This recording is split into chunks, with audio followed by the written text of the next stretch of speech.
Cheryl, CBD products are legal but mostly unregulated and may be hazardous to your occupational health. CBD busted. Tonight, the I-Team with a warning from the Illinois Secretary of State and from a suburban school bus driver caught up in the policy of zero tolerance.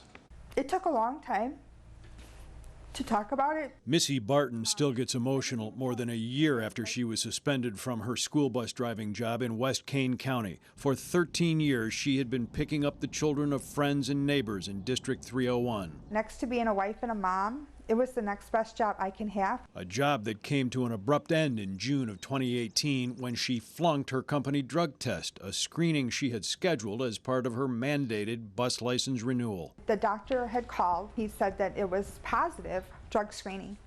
And I was puzzled. I said, "Are you calling for Melissa Barton?" And he said, "Yes." He said, "For THC marijuana." I said, "I don't do anything." I said, "I don't even know.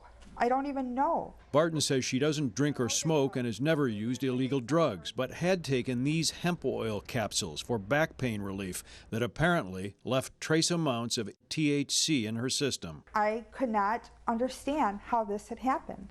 Here's how. THC is found in both cannabis plants, hemp and marijuana. CBD taken from hemp should be 0.3% or less of THC, the psychoactive chemical that causes a mind-altering effect. A legal amount, but not permitted for certain employees, including those who drive big rigs and school buses.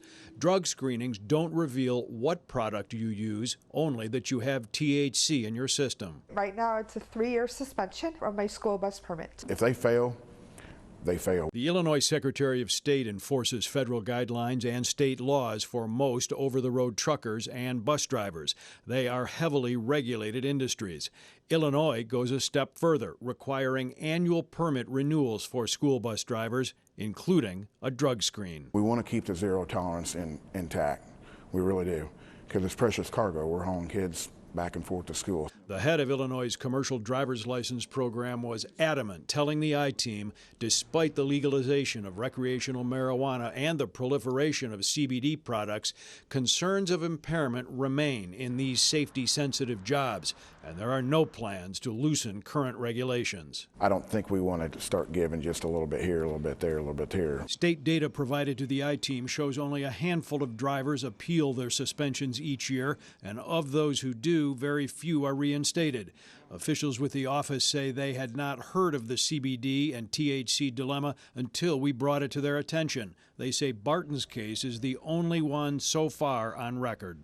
Whether it be CBD oil, if they do claim it has THC in it or not, it's still zero tolerance on anything. Barton understands the need to keep children safe, but she also wants the state to know there are cases like hers. This binder holds all of the paperwork, including the 2 drug tests Barton did on her own, showing no signs of THC.